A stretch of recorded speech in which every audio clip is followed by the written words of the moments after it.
अगर तुम चाहो तो क्या कुछ नहीं हो सकता। তরুণরা যখন চেয়েছে তখন কি হয়নি। নবী করিম সাল্লাল্লাহু আলাইহি সাল্লাম তরুণদেরকে ভালোবাসতেন। জীবনের সর্বশেষ যে বাহিনী তৈরি করেছেন সেই পতাকাটা তরুণের হাতে তুলে দিয়েছেন। ইসলামের পতাকা কখনো পুনর্জিত হয় না, হাত বদল হয় মাত্র। রাসূলুল্লাহ নিজের হাত থেকে তোমাদের হাতে ইসলামের পতাকা তুলে দিয়েছেন। আল্লাহু আকবার।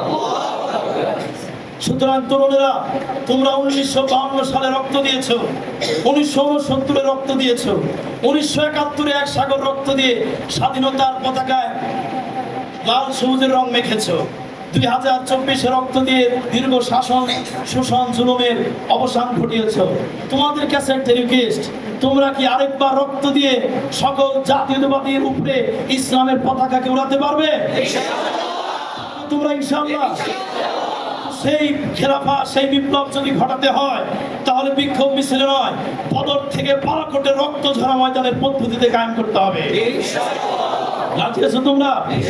রাসূলের পথ ছিল বিপ্লবের, রাসূলের পথ ছিল সংগ্রামের, রাসূলের পথ ছিল না মসৃণ কুসুম ছড়ানো, রাসূলের পথ ছিলেন রক্ত বিচ্ছিল, রক্ত ঝরানো, ঠিক কিনা? আজও তার সেই পথে হাঁটছেন কিছু কাফেলা যারা স্বপ্ন দেখে বিশ্ব জয়ে। আল্লাহ তাআলা আমাদেরকে দ্বীন বিজয়ের কাফেলায় কবুল করে নিক বলে আমিন। সবাইকে কবুল করে নিক বলে আমিন।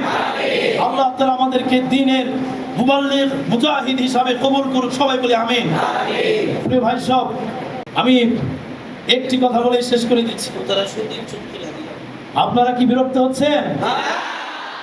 আমার তো গলা বয়ে যাচ্ছে, আমি কি বলবো? হ্যাঁ, আলহামদুলিল্লাহ। আপনারা হিন্দার নাম শুনেন না? হিন্দা হযরতে হামজা রাদিয়াল্লাহু তাআলা আনহার লাশকে বিকৃত করেছে, ঠিক না? ইয়ারমুকের যুদ্ধে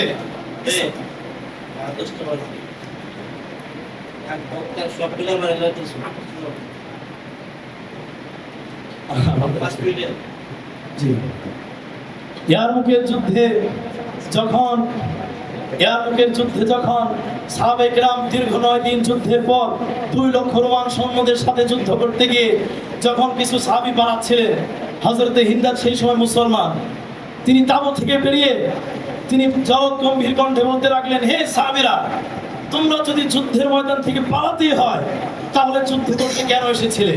যদি যুদ্ধ থেকে পালাতে হয় তাহলে এই নাও আমাদের মহিলাদের বোরকা আর এই নূপুরগুলি তোমরা পরো, তোমাদের ঢাল তরবারি আমাদের হাতে দিয়ে দাও। এই কথা শোনার পর হযরতে মালিক ইবনে আব্দুল ওয়ালিদ, তিনি হযরত খালিদ বিন ওয়ালিদের মামা, তিনি বলতেছে একটা মহিলা আমাদেরকে এই ভাষায় কথা বললেন। তিনি সাথে সাথে তার নিজের বর্মকে খুলে ফেললেন, মাথার শিরস্ত্রাণ ফেলে দিলেন, তরবারির পাটকে ভেঙে ফেললেন, আর বলতে লাগলেন, মান ইউবাইউনি আলাল মাউত, কে মৃত্যুর উপর আমার সাথে শপথ করতে পারবে? সুবহানাল্লাহ। মুজাহিদরা তৈরি হয়ে গেল, ওয়ানজালা জুনুদান লাম তারাউহা, আল্লাহর গায়বী সাহায্য নামিয়ে দিলেন। এমন তুমুল যুদ্ধ শুরু হয়েছে, সন্ধ্যা পর্যন্ত যুদ্ধ চলতে লাগলো। খালিদ বিন ওয়ালিদ বলতেছেন, আমি সন্ধ্যার সময় দেখতে পেলাম যে এক সাদা ধবধবে কাপড় পরিহিত এক বাহিনী রোমান সৈন্যদেরকে ভেড়ার মতো পালিয়ে ছুটাচ্ছেন। আল্লাহু আকবার। যুদ্ধের শেষে দেখি মালিক ইবনে আব্দুল ওয়ালিদের জান কোন রকম নিভু নিভু। তিনি আমাকে বললেন যে কার দিকে সুসংবাদ হয়েছে? আমি বললাম যে আপনি সুসংবাদ গ্রহণ করেন, আল্লাহ তাআলা আমাদেরকে বিজয়ের সুসংবাদ দিয়েছেন। সুতরাং তরুণেরা, তোমরা কি দ্বীন বিজয়ের জন্য শপথ নিতে পারবে? কোরআন আমাদের সাধনা, কোরআন আমাদের প্রেরণা, এই কোরআন দিয়ে করবো আমরা একটি ধন্য পৃথিবী রচনা ইনশাআল্লাহ। কোরআন আমাদের বিশ্বাস, এই কোরআন আমাদের নিরাপত্তার আশ্বাস, এই কোরআনই হবে মুসলমানদের ইনশাআল্লাহ শেষ নিঃশ্বাস ইনশাআল্লাহ। সকল ইসলাম বিমর্জিত মানব রচিত আইনকে ধ্বংস করে গোটা পৃথিবীতে আমরা এই কোরআনের শাসন বাস্তবায়ন করবো। রাজি আছেন? তাহলে আর ঘুমিয়ে নয় নয়ন মিলিয়া, উঠরে মুসলিম উঠরে জাগিয়া, অলস্য জনতা পায় তুলিয়া, আল্লাহর উপর স্মরণ রাখিয়া, নাসরুম মিনাল্লাহি ওয়া ফাতহুন করিব ওয়া বাশশিরিল মুমিনিন।